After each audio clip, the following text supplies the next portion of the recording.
오늘도 주님의 은혜와 축복이 함께할 줄 믿습니다. 오늘 마태복음 26장 28절 말씀을 중심으로 나의 죄는 다 제거되었습니다 라는 제목으로 함께 은혜 나누겠습니다. 이미 눈치채신 분들은 눈치채셨겠지만 올해 우리 말씀의 표어가 나는 내가 누구인지 압니다. 진정한 나를 누려가죠. 내가 누구인가? 8가지가 있죠. 영생이 나의 것입니다.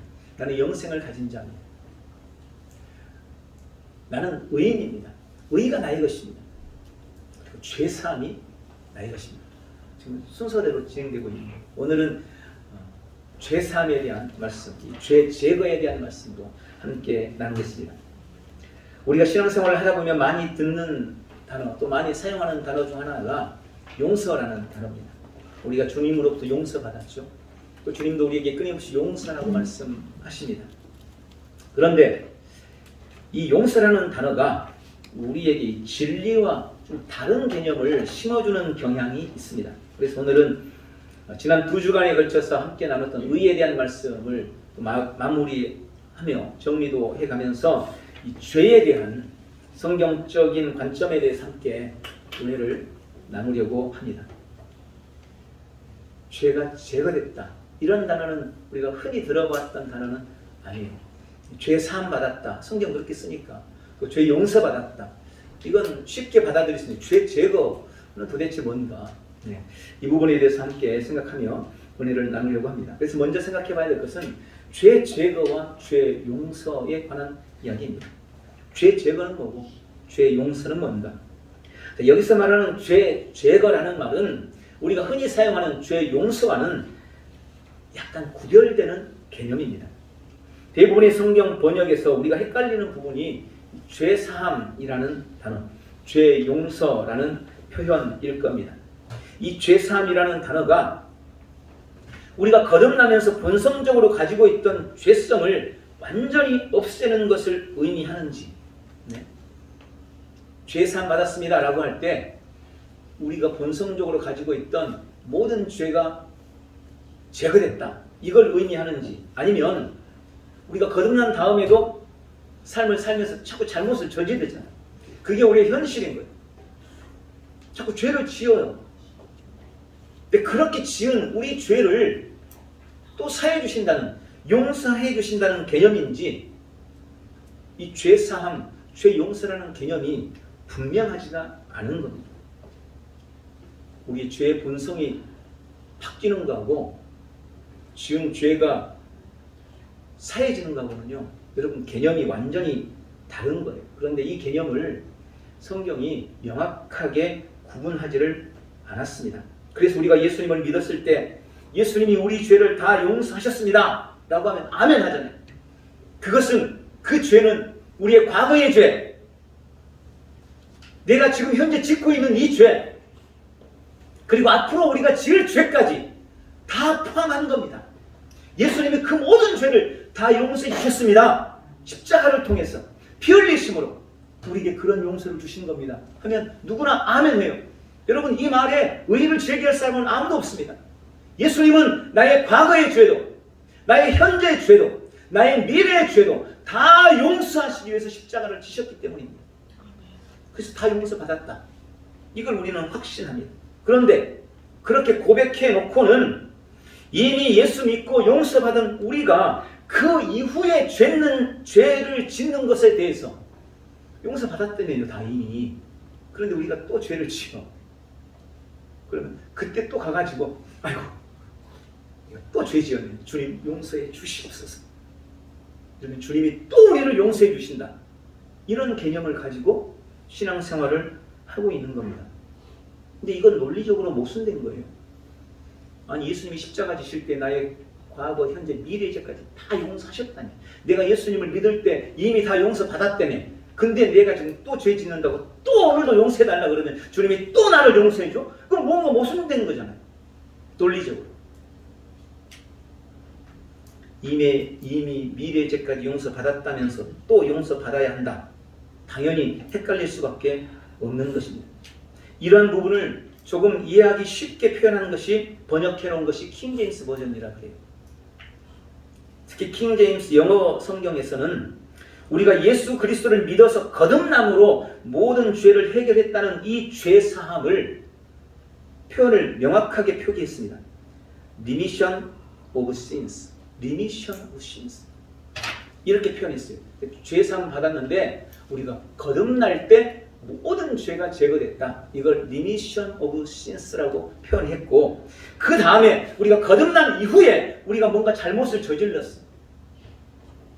그때 주님이 우리를 용서해 주신다 라는 이 표현을 Forgiveness of sins라고 표현을 바꿔놨어요. 그 전에 죄사함은 Remission of sins, 두 번째 죄 짓고 나서 죄 용서해 주신다는 표현은 Forgiveness of sins, 이렇게 두 표현을 명확하게 구분을 해 놓았다는 것입니다. 이것에 대해서 우리가 묵상할 때, 제가 묵상할 때는 그렇게 묵상해요. 거듭남으로 인해서 본성적으로 죄가 씻어졌을 때를 죄가 제거된 상태, 우리의 모든 죄가 완전히 제거됩니다. 그 다음에 우리가 죄가 이미 제거된 우리가 이 땅을 살아가는 날 동안 잘못을 저지를 때 그것을 주님께서 우리를 용서해 주신다는 표현, 그 죄사함의 표현을 죄 용서라고 표현한 겁니다. 오늘 읽은 마태복음 26장 28절은 그렇게 말씀합니다. 이것은 죄사함을 얻게 하려고 많은 사람을 위하여 흘리는 바 나의 피 곧 언약의 피니라. 그리고 사도행전 2장 38절에도 베드로가 이르되 너희가 회개하여 각각 예수 그리스도의 이름으로 침례를 받으라. 그리고 죄사함을 얻으라. 그리하면 성령을 선물로 받으리라. 이 두 구절에서 말하는 죄사함이라는 이 단어가 바로 죄 제거, Remission of sins라는 말이에요. 그러니까 죄가 그때 예수님이 피 흘릴 때 우리 죄가 씻겨졌어. 그리고 그것을 우리가 실제로 언제 누리느냐? 우리가 예수 그리스도를 영접하고 회개할 때, 거듭날 때, 그때 실제로 우리 안에서 죄 제거의 역사가 완전히 나타났다, 이런 의미인 것입니다. 예수 그리스도의 속량으로 인해 우리의 죄성이 근본적으로 해결된 것, 이것을 의미합니다. 여러분, 죄가 있는데 그것을 적당히 덮어가지고 보이지 않게, 죄가 여전히 있어요. 그런데 피로 덮어가지고 죄가 없는 것처럼 이렇게 한 게 아니고, 본성을 바꾸면서 이 안에 있던 모든 죄가 완전히 사라져 씻겨서 소멸돼 버린 상태, 그래서 죄가 없는 의인으로 완전히 거듭난 상태, 이것을 죄 제거라고 말하는 것입니다. 그러므로 예수님을 믿는 우리는 결코 용서받은 죄인이 아닌 거예요. 구원받은 죄인, 용서받은 죄인이 절대 아닙니다. 죄인은 거듭나지 않는 사람, 아직 예수님을 믿지 않는 불신자들을 가리켜서 죄인이라고 부르는 거예요. 물론 우리도 예전에는 그랬어요. 죄인이었어요. 그런데 지금은 거듭남으로, 예수님을 믿음으로 더 이상 죄인이 아니게 된 겁니다. 거듭난 그리스도인은 절대로 다시 죄인이 될 수 없는 것입니다. 이미 본성이 바뀌었기 때문입니다. 자, 정리해 봅니다. 우리는 예수 그리스도를 구주로 영접하고 거듭날 때 하나님께서는 우리의 모든 죄성을 씻어내고 새로운 생명을 주셔서 우리를 의인으로 만드셨습니다. 그때 죄가 제거돼 버렸습니다. 그리고 그 이후에 저지르는 잘못된 행동들에 대해서도 하나님께서는 매일 우리의 죄를 용서해 주고 계십니다. 히브리서 10장에 보면 이 부분에 대해서 조금 더 자세하게 설명하고 있습니다. 구약 성경에, 구약에 나와 있는 수많은 짐승들이 제사로 희생됐어요. 그런데 구약에 보면 그 짐승을 죽이면서 제사를 지냄으로 우리가 완전해지기를 바랬지만 그 짐승의 피가 우리 인생을 완전하게 만들지를 못했습니다. 그리고 나중에는 그것이 변질됐고 하나님은 그것을 기뻐하지 않으셨어요. 야, 제발 이제 더 이상 성전에서 짐승 잡지 마라. 너희가 제사는 그건 내 지겹다. 누가 좀 성전문을 닫아버렸으면 좋겠다. 그래서 구약의 짐승을 잡아 지내던 제사는 완전히 실패했습니다. 그래서 예수님이 오신 겁니다. 이걸 히브리서 10장 10절이 이렇게 표현했어요. 이 뜻을 따라 예수 그리스도의 몸을 단번에 들이심으로 말미암아 우리가 거룩함을 얻었노라. 그 전에 짐승의 피로 아무리 제사해도 인생이 거룩해지지 않았는데 예수 그리스도가 오셔서 그분의 몸을 한 번에 들이심으로 우리에게 거룩함이 임했다는 겁니다. 여러분, 단순히 죄 사함을 받았다, 죄가 없어졌다, 용서받았다 이렇게 표현하지 않고 예수 그리스도가 몸을 들이심으로 너희가 거룩해졌다, 거룩해져 버렸다는 겁니다. 이렇게 표현을 하고 있는 것입니다. 그렇게 예수 그리스도가 우리의 모든 죄를 완전히 제거하고 우리를 거룩하게 만들어 버렸기 때문에 계속해서 18절에 다시 죄를 위하여 제사 지낼 것이 없다. 다시 죄를 위해서 제사 드릴 필요가 없다. 이렇게 말씀하고 계시는 겁니다.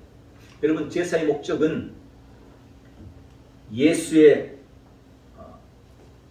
그 짐승의 피를 가지고 사람의 죄를 씻는 거예요. 그러니까 죄를 씻는 것이 제사의 목적이었습니다. 그런데 모든 죄가 이미 씻겨져 버렸기 때문에 이제 더 이상 제사가 필요 없게 된 겁니다. 그리고 이어서 19절에 말씀하기를 그러므로 형제들아 우리가 예수의 피를 힘입어 성소에 들어갈 담력을 얻었나니, 그 예수의 피 때문에 이 성소는 지성소를 말합니다. 하나님의 거룩한 임재가 있는 그 성소, 그 지성소에 들어갈 수 있는 담력을 얻었다는 거예요. 말씀드렸잖아요. 누구라도 죄를 가진 채 성소에 들어가면 죽임을 당했습니다. 바로 죽었어요.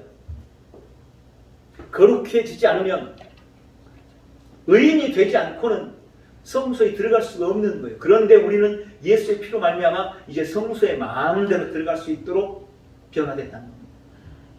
이것이 우리에게 임한 은혜예요. 믿는 우리, 거듭난 우리, 새로운 피조물이 된 우리는 이 예수님의 피 때문에 나의 어떤 행위나 상황과 관계없이 언제라도 하나님의 지성소에 그분의 임재 앞에 어떤 정죄감이나 열등감이나 두려움 없이 설 수 있게 되었다는 것입니다. 우리의 어떤 행위도 예수님이 그분의 몸을 단번에 들이심으로 우리에게 주신 이 거룩함을 훼손시키거나 오염시킬 수 없고 무효화시킬 수 없다 라고 주님이 분명하게 못 받고 있는 것입니다. 여러분, 우리도 이전에 그랬고 지금 안 믿는 불신자는 그들의 아버지인 마귀의 본성을 가지고 있습니다. 이 본성은 태어날 때 가진 거예요. 태어날 때. 이미 태어날 때 우리는 마귀의 본성을 가지고 태어났었어요. 그런데 이 본성은 어떤 걸로도 바꿀 수가 없어요. 아니, 혈액형이 바뀝니까? 못 바꾸는 거. 이 본성은. 이 본성을 바꾸는 유일한 방법이 있어요. 다시 태어나는 거예요. 다시 태어나는 거예요.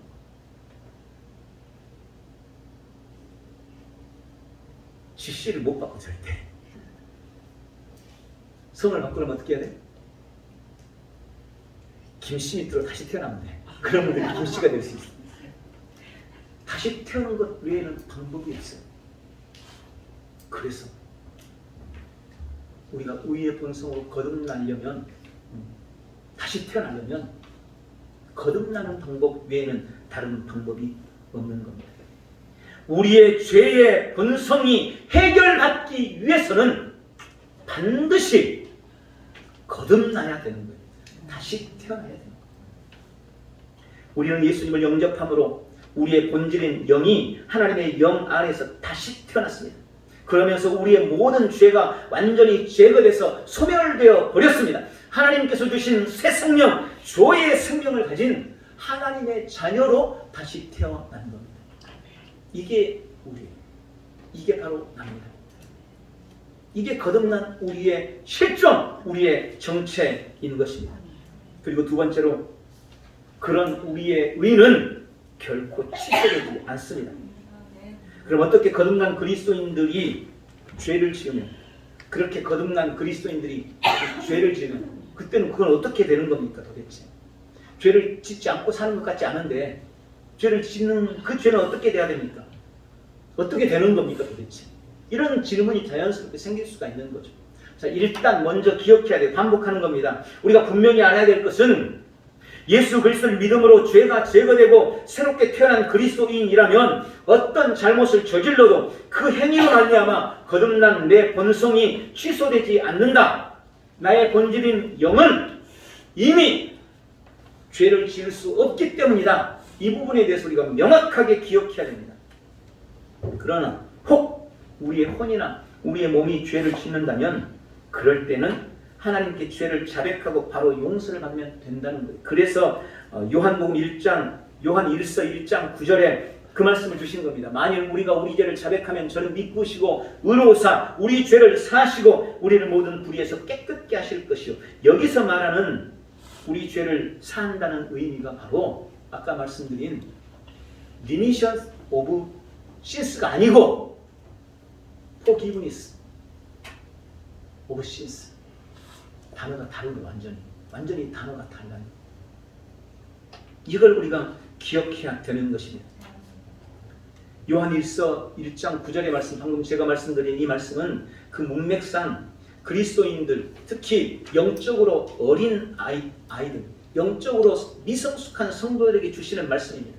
모든 죄가 제거됐고 본성이 바뀌었지만 그럼에도 불구하고 아직 그 본성대로 살지 못하고 영으로 살지 못하고 육과 몸으로 혼으로 기능하면서 여전히 죄를 짓고 있는 그런 사람들에게 네가 혹시 죄를 범해서 네 마음속에 정죄감이 있다고 할지라도 걱정하지 마. 네가 하나님 앞에 그냥 주님 내가 그 죄 지었어요 자명하면 하나님이 너를 씻어서 다시 의의 본성 그것을 회복시켜줘. 이걸 말씀하기 위해서 주시는 겁니다. 우리는 일반적으로 그동안 이 말씀을 그렇게 생각한 거예요. 아, 내가 예수님 안에서 죄사함을 받았어.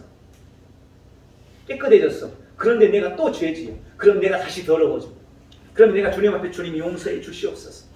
또 내가 십자가 앞에 나아갑니다.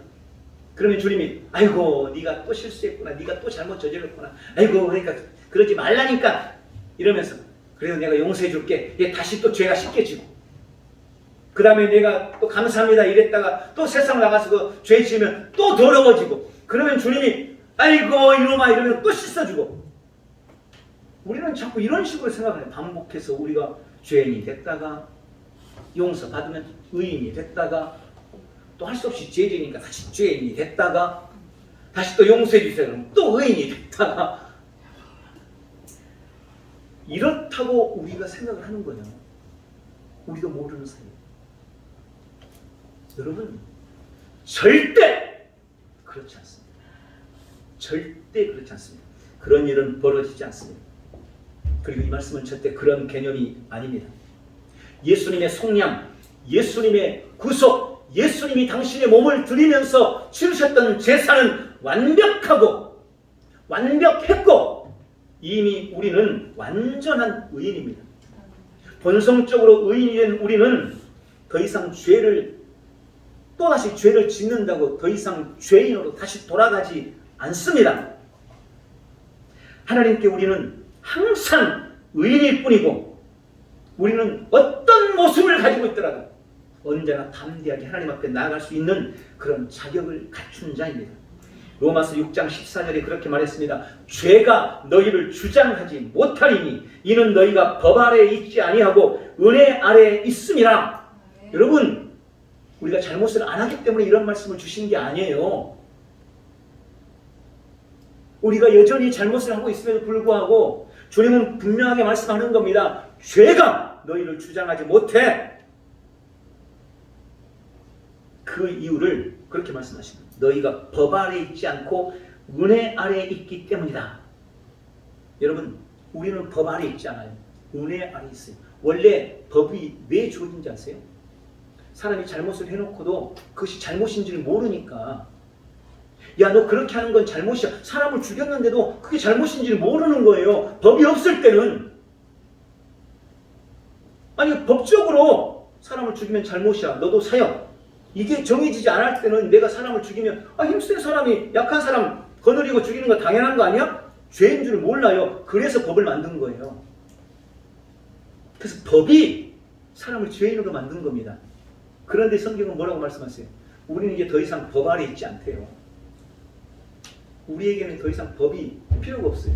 나는 법 아래 있지 않아요. 나는 법의 지배 아래 있지 않아요. 나는 죄의 지배 아래 있지 않아요. 내가 하는 어떤 행위도 법적으로 나를 죄인이라고 말할 근거가 되지 못해요. 왜? 나는 이제 법 아래 있지 않기 때문에. 법 아래에 있냐 법 아래에 있지 않냐 이걸 이해를 잘 못할 수도 있는데 그렇게 생각하면 돼요. 미국 법과 한국 법은 달라요. 한국 사람이 미국 가서 살 때 법의 지배가 달라져 버려요. 우리나라에도 치외법권 지역이라는 게 있어요. 영사관, 대사관 이런 데는요 우리나라 법의 지배를 받지 않아요. 미국 법의 지배를 받아요. 그런데 한국 법으로 그 안에 있는 사람의 죄를 네가 이런 잘못했으니까 한국 법에 의하면 너는 사형이야. 절대 그럴 수가 없어요. 그 사람은 우리나라의 법의 지배를 받지 않으니까. 그런 의미예요. 우리는 더 이상 법의 지배를 받지 않아요. 그리스도 안에서 다시 태어나 버렸어요. 법이 없는, 법의 지배를 받지 않는 그런 몸으로 다시 태어났어요. 이게 무슨 의미인지를 아시기 바랍니다. 그러므로 나의 어떤 행위, 나의 어떤 잘못 그것이 더 이상 나를 죄인으로 만들 수가 없는 거예요. 요한 1서 3장 9절 하나님께로부터 태어난 사람은 누구나 죄를 짓지 않는다. 이렇게 말씀하세요. 이는 하나님의 씨가 그 사람 안에 거하며 그 죄를 지을 수 없는 것은 또 죄를 지을 수 없는 것은 그가 하나님께로부터 태어났기 때문이다. 이 말씀이 딱 그 말이에요. 미국의 지배 아래 있기 때문에 한국 사람이 아무리 법으로 이걸 하려 그래도 지배를 받지 않아요. 그하고 똑같은 거예요. 우리는 하나님께로부터 태어나 버렸기 때문에 이 땅의 법의 지배를 받지 않아요. 죄의 법의 지배를 받지 않아요. 우리는 그런 존재입니다.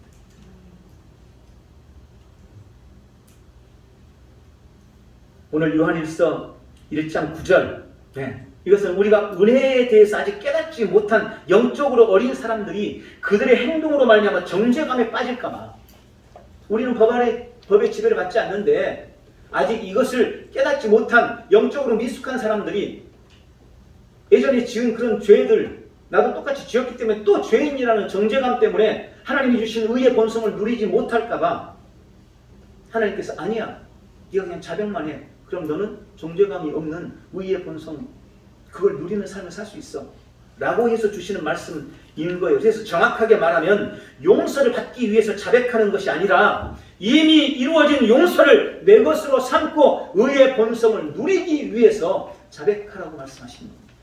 이걸 반드시 이해하셔야 돼요.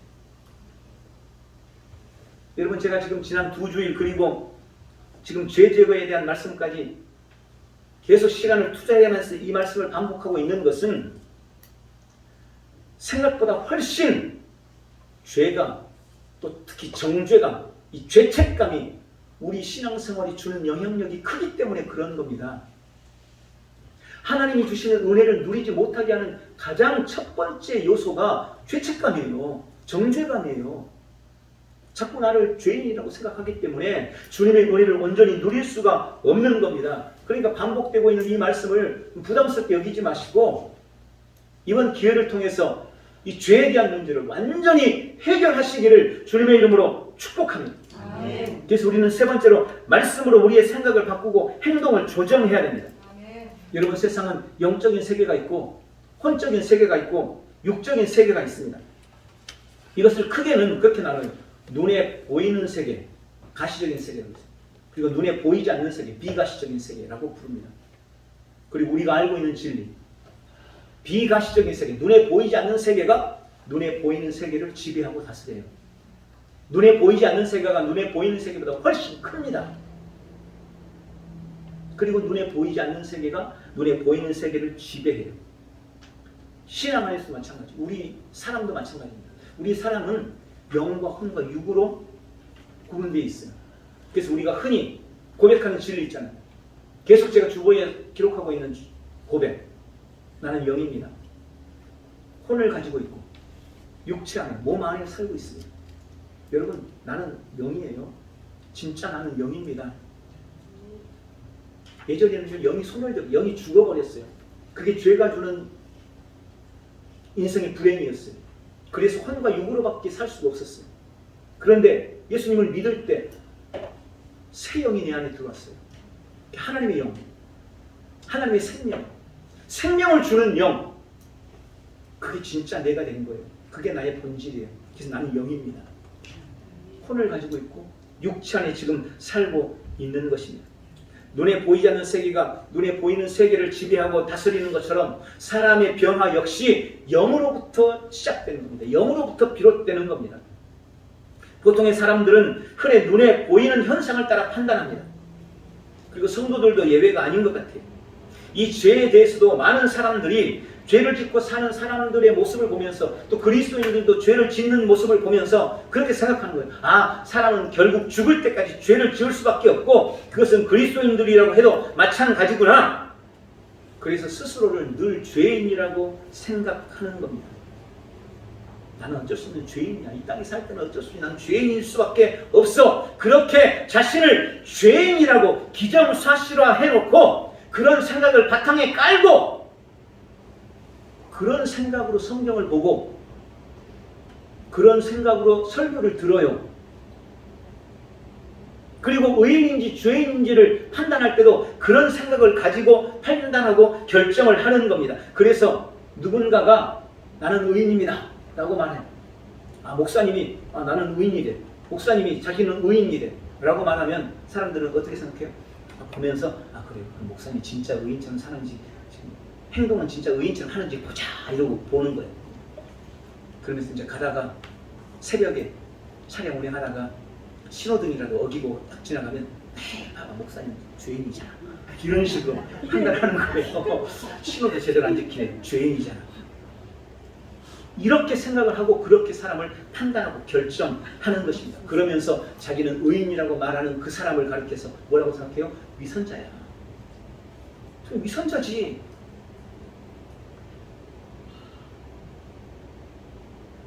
이렇게 생각을 하고 사람들을 판단하는 거예요. 여러분 우리가 다 그렇게 판단하고 있어요. 판단하고 있어요. 이런 도덕적인 개념, 윤리적인 개념을 내려놔야 합니다. 그렇지 않고는 자신을 바르게 볼 수가 없는 거예요. 그리고 그렇게 생각해요. 나는 나 스스로를 죄인이라고 생각하기 때문에 스스로를 의롭다고 말하면서 죄를 짓고 있는 저 사람보다는 내가 좀 더 의로운 거 아닌가. 나는 죄인이야. 그러니까 죄 지으면서도 난 죄인이니까 뭐 그렇지 이러면서 의인이라고 말하는 저 사람 죄 지을 때마다 야 너는 의인이라고 말만 하면 뭐해 맨날 죄 짓는 거. 그러니까 의인이라고 말하면서 죄 짓는 너보다 죄인이라고 말하는 내가 솔직히 더 의로운 거 아니야? 이렇게 생각하면서 삶을 살아가는 대부분의 성도들이 그게 틀렸다는 겁니다. 계속 말씀드린 것처럼 중요한 것은 눈에 보이는 현상이 아니라 본질, 본성입니다. 본성. 죄의 행위를 가지고 판단하지 말고 그의 본성을 가지고 판단해야 되는 겁니다. 죄의 행위에 집중해서는 안 되고 의의 본성에 집중해야 하는 것입니다. 그건 나 자신을 볼 때도 마찬가지입니다. 내 안에 어떤 생명이 있는지, 하나님께서 나를 위해서 무엇을 하셨는지, 예수 그리스도가 십자가 지시고 죽으시고 부활하신 그 의미가 도대체 뭔지, 그리스도 예수 안에서 진짜 내가 누구인지 우리는 이 부분에 대해서 지속적으로 말씀을 배우고 진짜 나를 인식해야 되는 겁니다. 이 말씀이 아니고는 다르게 나를 인식할 방법이 없습니다. 우리는 사람의 행동을 바꾸는 데 관심을 가지고 있습니다. 그리고 그것을 잘 해내기 위해서 노력합니다. 그러나 사람이 잘못을 저질렀을 때도 그것을 정죄한다고 그 행동이 바뀌지 않습니다. 변화는 육으로부터 거슬러 올라가는 것이 아니고 영으로부터 흘러내려가기 때문에 그렇습니다. 그가 누구인지, 그 사람 안에 무엇이 있는지, 그 사람 안에 있는 하나님의 생명과 의의 본성을 깨닫게 하고 일깨워주고 그것을 발견할 수 있도록 자신이 누군지를 인식하게 하는 것이 그 사람을 바꾸는 지름길, 그게 훨씬 빠른 겁니다. 그래서 도덕적인 관점, 윤리적인 관점을 가지고 하는 설교를 들으면 그게 훨씬 쉽죠. 이해가 잘 돼요. 또 도전이 되는 것 같아요.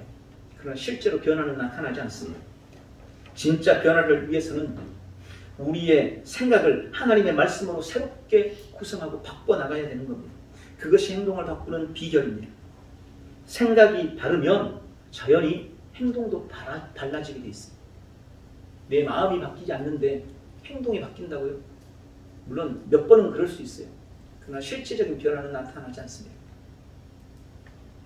사실 우리의 영과 혼은 매우 밀접한 관계를 갖습니다. 영으로 말씀을 받지만 혼을 통하지 않고는 그 말씀을 영에 들어갈 수가 없어요. 혼을 통해야만 돼요. 혼을 통해야. 그래야 그 말씀이 내 영에 들어갑니다. 또 영에서 나온 메시지도 혼을 통하지 않고는 전달할 수 없습니다. 때문에 우리가 아무리 사람을 이루고 있는 것이 영과 혼과 육체라고 구분해도 그것을 명확하게 구분해서 이해하기란 절대 쉽지 않습니다. 특히 영과 혼은 더욱 그렇습니다. 이게 영의 소리인지 혼의 소리인지 성령의 소리인지 내 양심의 소리인지 이게 구분이 쉽지 않아요. 이게 하나님의 음성인지 내 양심의 소리인지 이게 구분을 못한다니까요. 일반적으로 사람들이 헷갈려요. 그런데 히브리서 4장 12절에 보면 놀라운 말씀이 기록되어 있습니다. 하나님의 말씀은 살아있고 활력이 있어 좌우에 날선 어떤 검보다도 예리하여 혼과 영 및 관절과 골수를 찔러 쪼개기까지 하고 마음과 생각을 뜻을 판단한다. 이 말씀이 매우 중요합니다. 여러분, 하나님의 말씀만이 영과 혼의 소리를 구분할 수 있어요.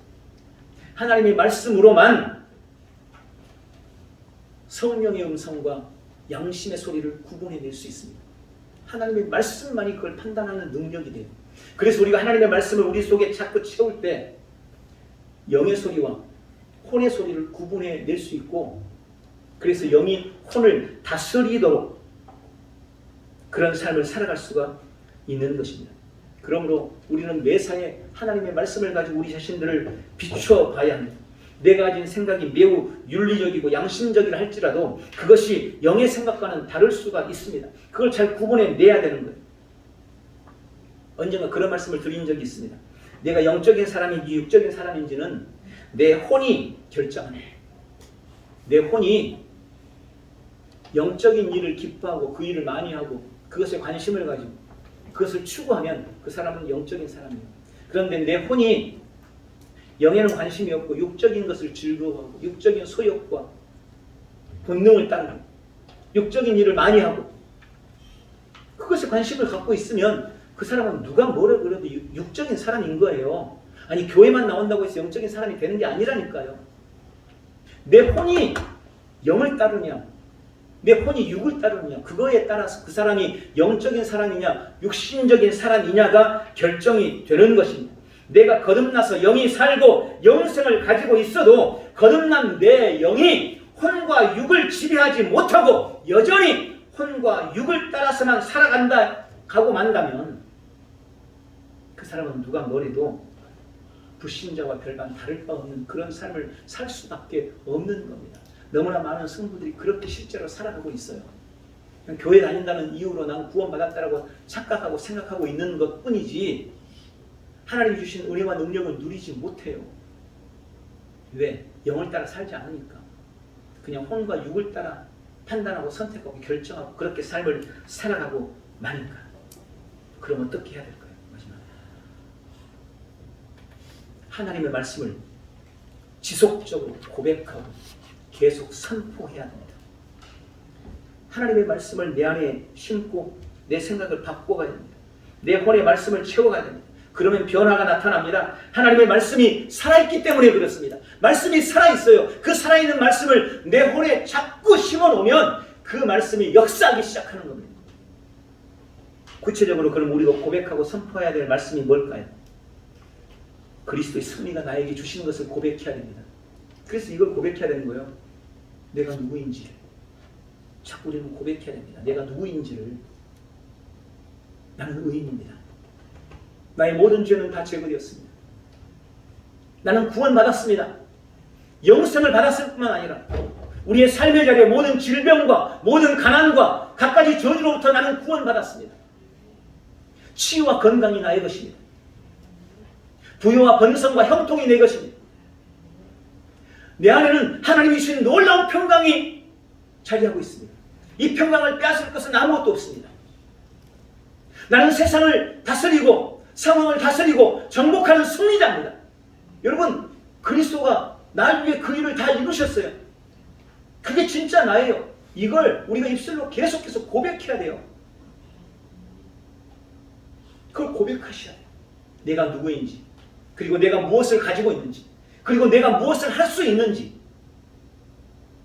이걸 믿음 안에서 매일 고백하고 선포할 때 실제적인 변화들이 나타나게 되는 것입니다. 그때 내 안에 있는 의의 본성이 활성화되고, 그때 나의 잘못된 행동들도 교정이 되는 거고, 그때 내가 날마다 고백하고 선포한 약속과 축복이 실제로 내 삶에서 나타날 수가 있게 되는 것입니다. 주일날 한번 설교 듣고 아 그렇구나 끄떡거리고 가가지고는 아무 상관없이 입술에 어떤 고백도 없이 그렇게 살아가면 여전히 그냥 지금까지 살았던 것처럼 그렇게 살아가는 거예요. 그러나 주신 말씀을 내가 내 입술로 매일 고백하는 겁니다.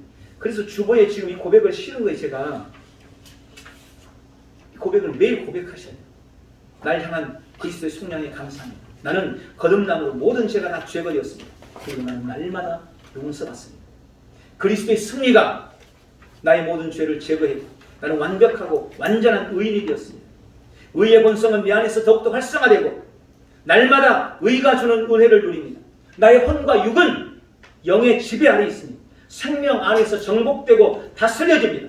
나는 오늘도 내가 누구인지, 주 안에서 내가 가진 것이 무엇인지, 내가 무엇을 할 수 있는지 고백하고 선언하고 선포함으로 날마다 전진하고 승리합니다.